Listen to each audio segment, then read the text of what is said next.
This is Jamie Dyer welcoming you to another edition of the Quo-Cast. And I'm joined by Jonathan from the Status Quo tribute band Just Doing It. Tell me, how did you get into Status Quo? Well, it happened at birth, really. The story goes, according to my dad, he bought the single Not At All.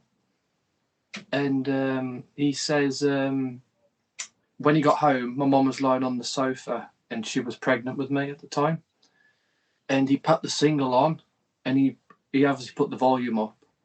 And I was actually kicking along to the beat of the music inside my mum. So consequently, that's my favourite song. And I didn't know this. It was my favourite song before I knew about the story. So it's kind of got a nice, it's poetic, really, in a way. Yeah, definitely so. So you are part of a tribute band. Yes. How did you go from being a fan to, playing in a tribute band? Well, I got my first guitar when I was 16, and it had to be a Telecaster, and it had to be white because Fender at the time wasn't doing green. So basically, my dad bought me this Squire Infinity Series Telecaster, and I basically learnt on that. I was just doing Rick Parfitt for about 2 years, just doing the rhythm, learning the chords, and I got heavily into Eric Clapton at the same time. And I was watching a DVD with my granddad at the time, and it was the Sessions for Robert Johnson DVD. And he turned around to me and he said, "You want to stop playing the rhythm?" And he said, "You want to do what Eric's doing and playing the lead?" So I thought, okay. So I did that, and obviously I turned my focus on to learning all the Rossi licks and all the solo stuff. So, and that's how I got into it. And then I joined a Status Quo tribute called Quo Motion in about 2018, 19, I think. And then obviously that went during lockdown, that kind of just collapsed in itself. And one of the venues, well, during lockdown, I started an Eric Clapton tribute. And then when we started doing venues, one of the venues I used to play with Quo Motion couldn't find a replacement Status Quo tribute. So he says to me, "Could you put one together?" And that's how, well, basically it's the same band. It's the same band for the two tributes that we do. So I just turned around to him, I said, "Do you fancy doing Quo?" And they says, "Well, yeah, we'll like that." Anyway, we were given a date and we had I think we only had about 24 hours rehearsal time. Not like 24 hours before the gig. We had we only had 24 hours rehearsal time before the first gig. And it just kind of fell into place. It's wonderful when that happens, isn't it? Yeah, to be honest, my bass player, he's into Rush, Yes, and all the prog stuff. And he said playing Quo is harder than that. Honestly, he said playing Quo is harder than playing Rush and stuff like Yes. What was the thinking behind it? Is it trying to get the feel? Is it the notes? I think you got to play it correctly, because there's a lot of bands that play it, but it doesn't have the same feeling. But I think we do quite well. I'm quite picky when I'm on stage. Everyone will go, "Oh, that's great," but I'll notice things. I'm like, "No, that was wrong, or that was wrong." It's not up to scratching my head, but to everyone else, it sounds all right. So I'm my own worst enemy at that. How long did it take you to pick up Rossi's parts? Because, they are quite tricky at times. Yeah, not long actually. When we started Just Doing It, I did go back and have a look at some of the stuff from the 70s, like the is there a better way and stuff off Blue for You on the level. And it is hard. He is a very underrated guitar player because some of his lead lines, I don't know where they come from. And when you hear him play, it's like, whoa, you know, I class him better than Eric Clapton in some senses, because Eric Clapton does like the minor pentatonic, the blues scale, but Rossi will just fly off into anything kind of thing. And some, you know, especially around that Frantic 4 period, he was on another level, absolutely on another level to anybody that was around at the time. Maybe on par with Rory Gallagher at the time, who I think was the best guitar player at that time. What do you think made him the best, in your opinion?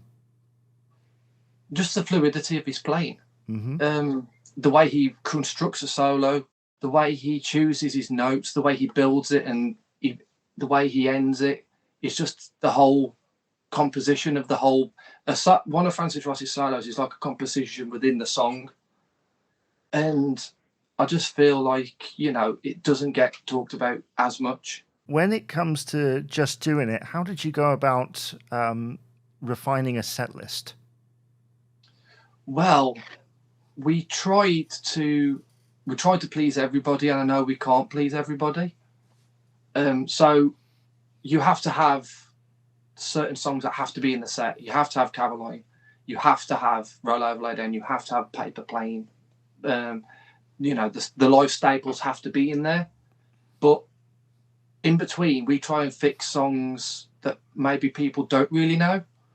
For the last maybe 6 to 12 months, we've been playing a song called Moving On off the Quid Pro Quo album. Yeah. And when we first started playing it, it didn't get a lot of applause. And I thought, well, fair enough. People are not going to know it unless you're a Quo fan.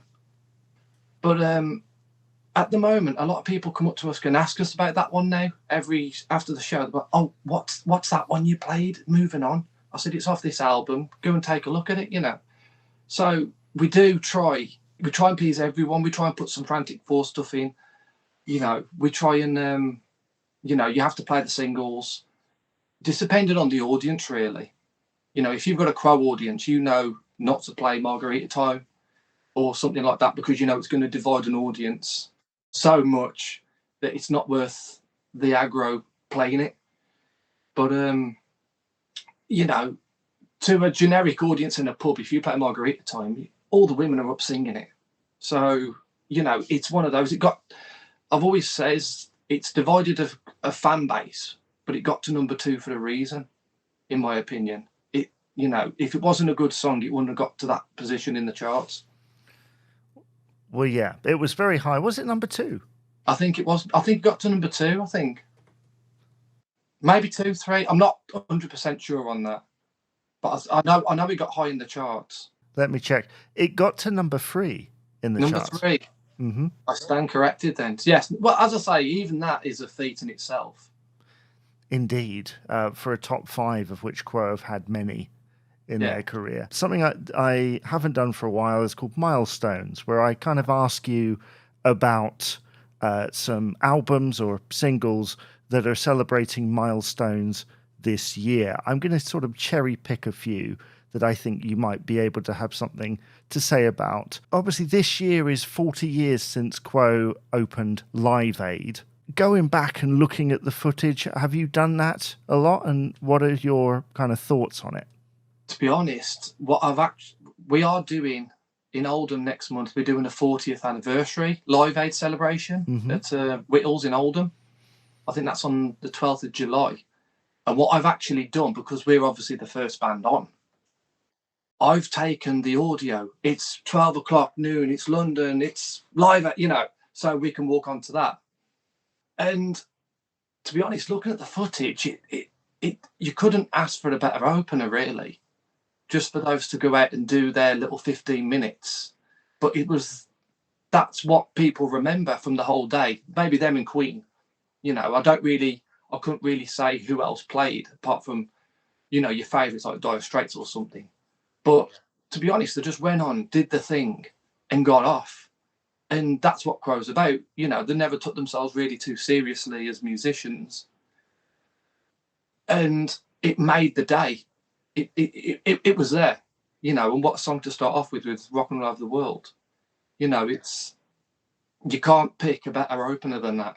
You know, if they went out and did Caroline, it might have been lulled a bit, but because they went out and did Rockin', you know, it just made the whole event real. It started it off as a high, didn't it? Yeah. And of course, as you say, they played Rockin' All Over the World, Caroline, and then finished with Don't Waste My Time. I mean, that latter one, does that surprise you that they picked that? No, not from Ross's point of view, because, well, as I say, Quo now do it as a sound check, don't they? When every time they do a sound check, it's that. So I think it was just an easy add-on, just in case they ran out of time. Yeah. You know, they didn't want nothing too long. I don't think they were playing Paper Plane live at that point, so I don't think they would have rehearsed that, you know. But as I say, every time we play Don't Waste My Time, the audience goes mental. Yeah. So it's one of those where if you're a Quo fan, you know it. Let's move on to another milestone. 35 years ago, Quo hit number 2 in the charts with the Anniversary Waltz, a medley of rock and roll songs. Are you a fan of Quo doing medleys? And what are your thoughts on that and obviously the covers albums that it then spawned? Oh, for want of a better phrase. So when that came out, was that released in 1990? Yeah. Yeah, it wasn't it? So it was about, it was the same year I was born. Mm-hmm. I growing up, I loved it. Growing up as a kid and listening to that, and my main memory, and it always still makes me laugh, is that when Rick climbs the jukebox and looks out and then goes, yeah, and then climbs back down. Yeah. I love that. I haven't listened to it very much recently, but as I say, it's Quo doing covers, so I'm not a big fan of Quo doing covers. You know, I think it was good for the time. It got them a lot of airplay. But I don't think we would put it in our set unless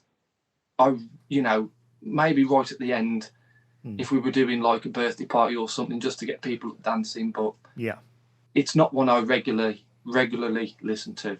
What is it about Quo doing covers that you're not keen on? I think it kind of, it might be a bad word. I think it demoralizes them in a way. You know, Quo, you know, when you listen to all the songs that they've written and all the B-sides that they've written, you know, if you go through Don't Stop, some of the B-sides that came out on the singles were fantastic, and I can't see why that they chose to be B-sides rather than get put on an album. You know, something like, what's the one Rick does, Temporary Friend? Yeah. Well, I love that song. I think it's a cracking song. It's, you know, it's one of my favourites. And just to have it as a B-side or an added extra on the CD, or it doesn't feel right to me. You know, I understand why they did it. I understand why the record company wanted it, but, you know, I can listen to them, but I don't particularly find I want to learn the songs, or, you know, it's just on in the background. It's background music to me. Yeah. It doesn't do nothing for me, you know, as much as, say, as I say, Temporary Friend, that song, I'm just gone. When I hear that, it's just happy. Well, let's draw the milestones to a close by asking you about On the Level, which is 50 years old this year, and contains the band's only credited #1 single, Down, Down. People who were there at the time say about how much energy it had. How does it, as a millennial, how does it kind of translate to you? I think it's the Frantic Four's best album, personally. I know everyone goes on about Hello, but as I say, On the Level has an energy, it has a sound that's still current. You could put it on today and it still sounds fresh. Whereas if you put something like Hello on, it's kind of dated, if that's the right term. As I say, every song on it is great. I don't think there's a bad song on that album. There's not many Quo albums for me where I can sit and I'll listen to every single album and say every song on that album is brilliant. There's only two that spring to mind for me. But On the Level is just, it's a phenomenal album, and you can, it's the sound of the guitars, the sound, the songwriting. What to Do is another personal favourite of mine, that's another one where you think, how is Rossi playing that intro? Because I've tried to learn it, and it's like, what is he doing? Where is he going? How's his fingers moving that fast? It's so phenomenal as an album, and to be, number one, and plus have Down on is just an added bonus, really. You said something quite interesting there. You refer to a previous album as perhaps being a little bit dated. Yes. What do you think, kind of being general about it rather than pinpointing any particular album, what is it about Quo in certain eras that can date over time?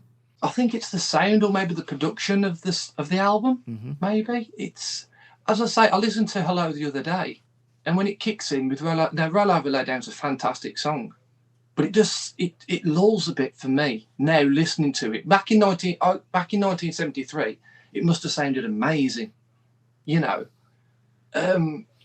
now when you put it on, it dun dun dun dun dun dun dun, and I think it could have, it could do with. Obviously, they can't revamp it, or they could remix it, but it just sounded a bit, dated. Is the only word I can put.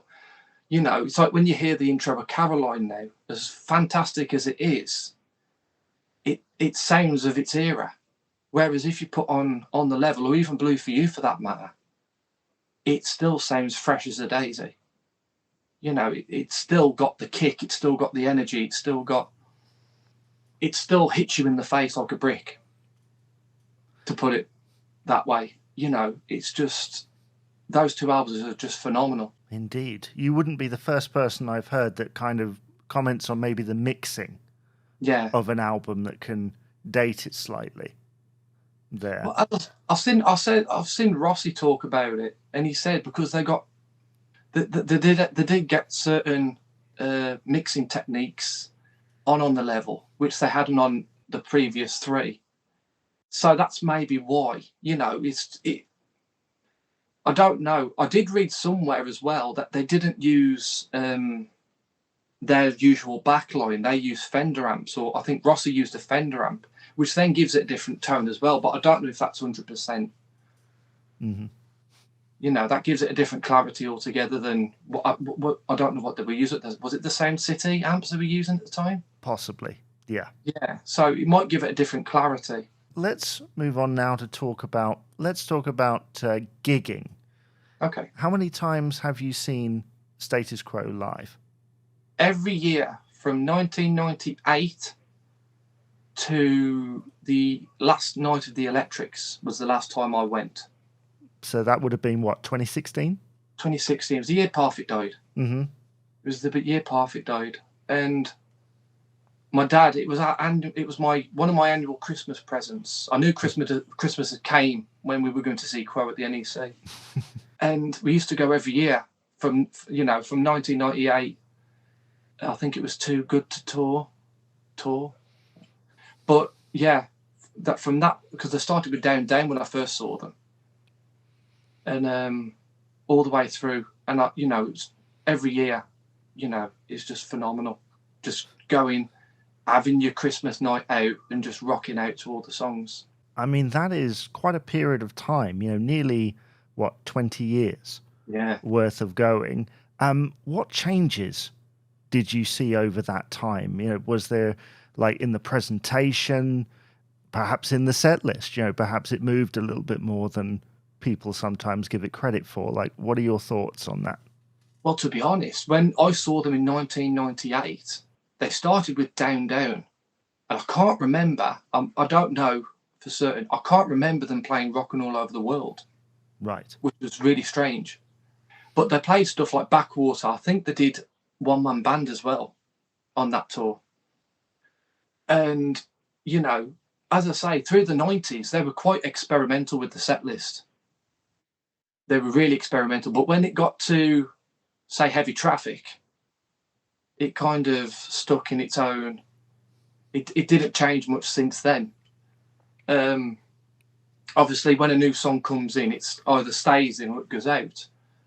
And, you know, when obviously he always plays the Oriental now, you know, Creeping Up on You stayed in the set list and Beginning of the End. But I wanted to hear other things. Mm-hmm. You know, I wanted to hear Heavy Traffic more than once. I wanted to hear Solid Gold. I wanted to hear Gravy Train being played more than once. You know, but I understand their job. You know, they've got to cater to everybody, and you can't please everybody. As much as you want to say, oh, can you play this? Can you play that? If they played everything that everybody wanted them to play, they'd be there for the fortnight. Yeah. You know, I get it. You know, we do in between 2 hours and 2.5 hour sets. Mm-hmm. And at the end of it, I'll always get someone come up to me and say, but you didn't play so-and-so. And I'm like, well, maybe next time. You know, and it is a really, really hard thing to try in especially with a Quo set, because it has to flow. You know, it's hard putting those songs in when you have to stop, or if it doesn't flow into something, or it changes, it goes from one particular key to another particular key. It is really, really difficult, you know, and I didn't know how difficult it was until I started doing it myself. It can be hard, I think, finding the balance, and obviously they have to put a couple of the slower numbers in there. I know they tried For You for a little while. You referenced Gravy Train. Did they play that live? Was that in the set at one point? Yeah, I remember seeing them playing that on the In Search for the Fourth Chord tour. Mm-hmm. They played 2 songs off the album. They played Beginning of the End, and they played Gravy Train. Because I love Gravy Train. I think that was one of the first ones I learnt on the album. And I was very sad to when I had the original vinyl. I've still got the original vinyl. When it came in the post, it was missing off the album, and I was like, no. It's like, but I tell you something. There's some right power in that song. There's some real power in that song, and it's a cracking number by Rick. I mean, how was it live? It was in your face. It was really, really in your face. I remember just that down. It was coming out the speakers like it was a truck. You know, it was a good time, because, you know, you always wondered what they were going to put in from the album when they had an album out. You know, what were they going to play? You know, even when they did the Bull of Quo album, they did the Bull of Quo tour. That go, go, go, when they started that, when the drums kicked in, you felt it in your chest. It took on a whole new meaning for that song, because as I say, the Bull of Quo album, it's not everyone's cup of tea. No. It's okay. It's listenable. I wouldn't put it up there as one of my favourites, but there is some really good material on it, you know, and there's some really interesting chord arrangements on it as well. Do you have a gig that you remember perhaps more than others, or is it just kind of every gig is great? No, there is one. Right. Status Quo played Dudley Castle on the Just Doing It tour. So I think it might have been 2007. Me and my dad didn't have tickets. And he said, I'm not going. I was like, oh, it's just up the road, Dad, you know. And we went and paid on the door. And we got Gold Circle tickets. And I was literally stood right in front of Rick the whole night. And that was one that I remember looking at Rick and him looking at me and him trying to go like, you know, come on, you know, trying to get me to start going. And I do remember that with some fondness. That was an absolute magical day. That was absolute magical. It's the only time I've ever been to Dudley Castle. I've never been to the zoo. I've never been and had to walk around. I just went to see Quo. And that's how it's staying, I think. I mean, Rick did have a knack, didn't he, for kind of interacting with the audience without saying anything, just eye contact. Yeah, as I say, he was just right in front of me, you know, legs apart, head down, just rocking. He was just a proper legend. You know, he was just larger than life character who loved what he did. And has inspired many guitarists afterwards. As I say, if it wasn't, there's three people that inspired me to pick up a guitar. Francis, Rick, and there's a local guitar player to where I am called Just Bev, who I used to go and see in the pubs with my dad. And those three are the reason I picked up a guitar. Mainly Francis and Rick, because I've known them. I've been listening to them since birth, you know, and you know I've listened to everything that's came out, you know, and I still do, you know. I still think between the two of them, they are the best musicians as like a double act. As if you take like Mick and Keith or Pete and Roger or Freddie and Brian. I think Rick and Francis are the best as a duo act. And that is something that they really played on during the 90s, being on TV shows, really cementing that double act. Looking back at some of that kind of cheeky, chappy stuff, does that make you smile or does it make you cringe a little bit? It makes me smile. Although now, because obviously what's transpired since Rick's death with Francis's book and stuff, I do wonder whether it was real. But I still smile at it. You know, you know, some of there's a documentary on YouTube. Is it Status Quo Rock On and On from Channel 4? I think it was from the early 2000s. Yes. I watch that regularly. I watch it all the time. And just seeing the interaction between the two on the tour bus. You know, when Rick's... they have the party on the bus, don't they? And Francis goes off to bed and you've got Rhino and Rick drinking and just having a whale of a time.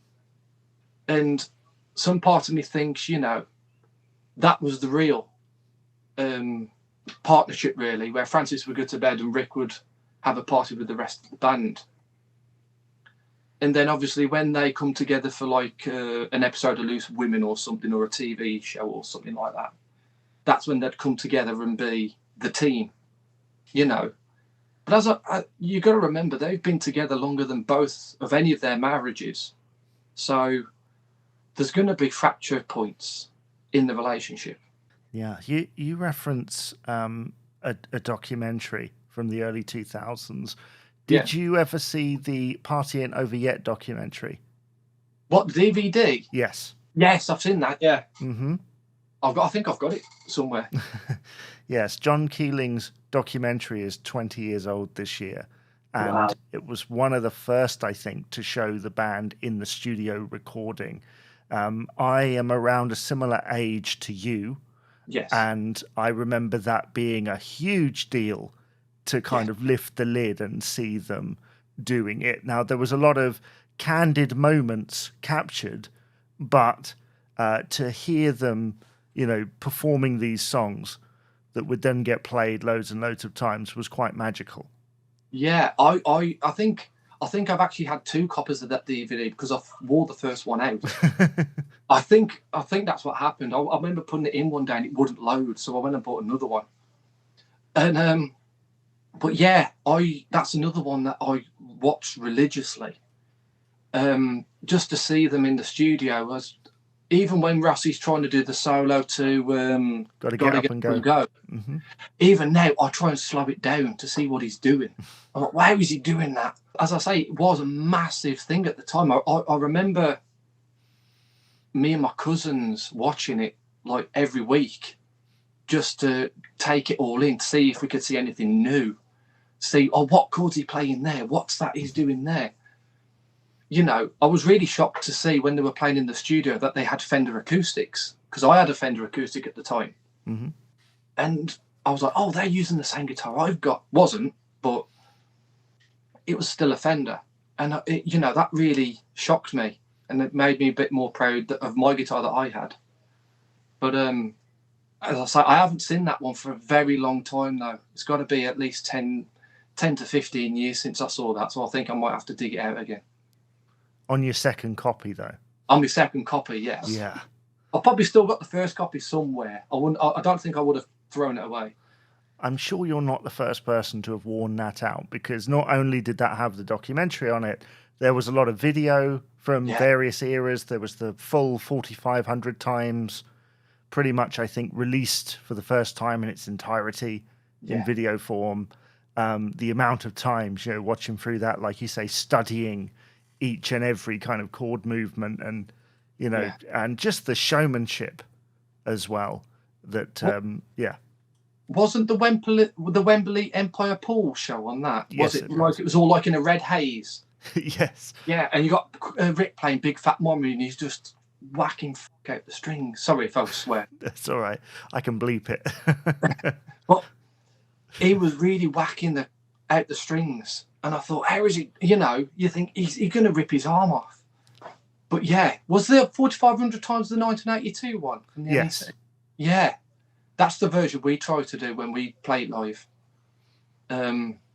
We try and take that version and the Rock to Your Drop version, and we try and mould the two together. But yeah, it was, just seeing what they were doing. I will have to dig that out. I might do that tomorrow. I'll have to dig that out tomorrow and watch that, because, it was a special time to have that, because up until then, was the Access All Areas DVD out before that? Yes. Yeah. So you didn't have much in the terms of live, did you? I think you had the 1982 VHS that my dad had. You had the End of the Road VHSs, and then you had the Rock to Your Drop VHS. And Rocking All Over the Years as well. Rocking All Over the Years from 89, yeah. Yeah. So you didn't really have much in the way of DVD, did you? No, and we're not going to count Famous in the Last Century in that, Don't Stop or anything, because, They were mining. No, I can't. I don't think I've ever watched that, to be honest. I don't think I've ever watched the Don't Stop one or the Famous in the Last Century DVD. One thing I shall ask you, because again, I'm of a similar age to you, did you ever have any moments where you were kind of picked on or derided because of your love of Status Quo? Yes. I remember vividly being at high school, and I was talking to a guy I couldn't play guitar at this point. I started learning after I left school. I used to have, everyone at the time had MP3 players. Yeah. Or the very first ones. I had a cassette player because I couldn't afford an MP3. So I would make up my own mixtapes. I would have like the 12-inch versions of like Who Gets the Love and all those 12-inch versions on a whole tape. And I just used to walk around school playing Quo, playing Iron Maiden, Ozzy Osbourne, stuff of that ilk. And I remember one day one of my classmates, he came up to me, he goes, what are you listening to? I said, Status Quo. Oh, they only play 3 chords. They only play a certain. You don't want to be listening to that. You want to be listening to something else. And I said, well, no, I like this. I want to listen to it, and I don't really care what you say. He didn't have no problem with Iron Maiden or Ozzy Osbourne, but he had a problem with Quo. To be honest, it was seen as uncool. When you hung around with the musical people in school, as it were, they were dissecting Hotel California and listening to Yes and Joe Satriani, Steve Vai, and that bores me. Steve Vai, that bores me. But I liked what I liked. I like Quo. It's what I've been raised on. My dad raised me on Quo, and my mum raised me on ABBA and Bette Midler. So I've got the two things. I've got the rock and I've got the pop. I can relate a lot to what you're saying. I remember an instance where I was at a college music festival, and the music students were playing. It was great playing, but it wasn't really stuff to move to. No. And then they invited me up on the stage as like an impromptu thing. And I had to sing Somewhere Over the Rainbow or something. And they said, "Oh, can you rap?" And I was like, "Well, can you give me a guitar?" And so they gave me a guitar, and I just stood there, and I didn't know what I was going to do. They didn't know what I was going to do. And I just went da da da da da da da da, just see what came out, basically. Yeah. And Yeah. the moment I did that, everyone had been sat on the grass and they all stood up and started jumping. And it's like, that was the moment, when you go with, this is excitement. And it's funny, the music after I came off the stage was a bit more upbeat after that. Yeah. And that's kind of the power of it. I mean, it was an absolute nightmare because obviously, as you'll know, when you're playing an impromptu jam, none of you know when it's going to finish. Yeah. I have been there. There's a thing that I always watch for. Before I was in the Quo tribute, Quo Motion, I was in a covers band. Mm-hmm. And we always used to start our sets with Junior's wailing. Yeah. And the reason for that is because it's that da-dun, da-dun, da-dun, da-dun, da-dun, da-dun. And you can literally, you'll be in a pub full of people that don't want you there. They don't want to listen to what you've got to play. You're just there as easy entertainment. But as soon as you played that, everybody, I remember one gig, everyone had their backs to us, facing the bar. And I thought, I thought, here we go. Started Junior's wailing. Everybody's foot was tapping. Everybody's head was nodding. And I got him, and it was just like, it is that beat. It is infectious. Another funny story, there was a friend of mine, we were doing a festival in Birmingham called Rock the Beacon in Bar Beacon in Warsaw. Mm-hmm. And Quo Motion was on second, and there was a Kings of Leon band on first. And my friend Jamie was the drummer. And we were talking, he goes, "I hate Quo. I really do hate Quo. I hate them so much." Anyway, we went on after him and we did our set. And I was walking around afterwards and he comes straight up to me. He goes, "I take everything back I said about Quo." He said, "That was absolutely phenomenal." So it does get people, even if they say they hate it, you will still like some of it. Indeed. That brings me to one of my last questions here. Okay. If you could kind of recommend an album to kind of pick up for somebody that didn't know Quo, which one would you recommend? Oh, that's difficult. I know that you can say Excess All Areas or something. I mean, it's a clever answer. That is a clever answer, but one, to be honest, I have got my answer.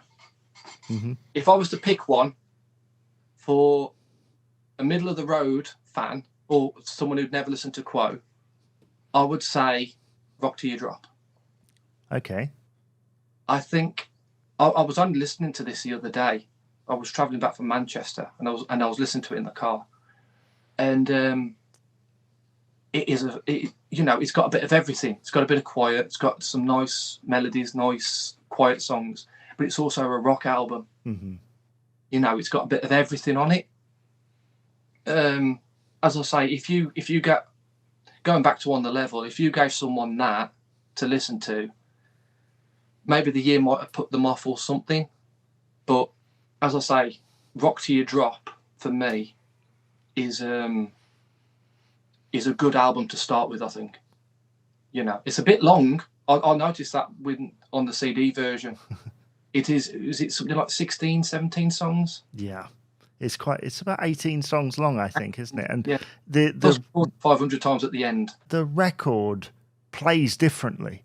Yes. Because those songs, I remember listening to it for the first time on record and going, there's some songs missing here, and this changes the whole dynamic of the order and everything. But yeah, I think that would be my one. If I was to pick one to say, if you don't like Quo, listen to that and tell me you don't like Quo. Because I think as soon as they get into like a zombie, they'll foot will be tapping like a drummer. You know, I just think that opening will get them hook, line, and sinker. Do you think that's one of those albums that could use a modern remix of some kind? Maybe. I don't. It still sounded fresh to me. Mm-hmm. You know, it still sounds fresh. But I don't.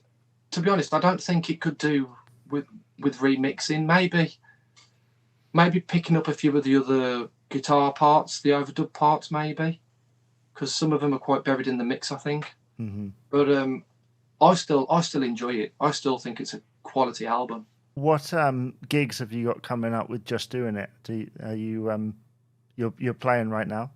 We've actually got 3 weeks off at the moment Mm-hmm. because we're shuffling the set list around a bit because we've been playing the same set list now since Christmas. So we're shuffling the set list round, and we start again on Friday the 4th of July, and that's at the Billesley Rock Club in Kings Heath in Birmingham. And then we've got, then we're in Kings Winford on the 5th, and then we're in Oldham on the 12th of July for that 40th anniversary of Live Aid. You guys are on Facebook? Yes. Are you on Instagram? Yes. Yeah? We're on Instagram. I think it's at Just Doing It Status Quo show. Yeah, I think a lot more bands are starting to do Instagram now. Well, me included. It just seems to be the thing. Well, as I say, I just post a load of videos up on it, and then I just see what happens. You know, I try and advertise as much as I can, but at the moment, there's that much content on Instagram. It sometimes gets lost in the feeds. Well, thank you very much for being a guest on the podcast today. No, thank you for having me.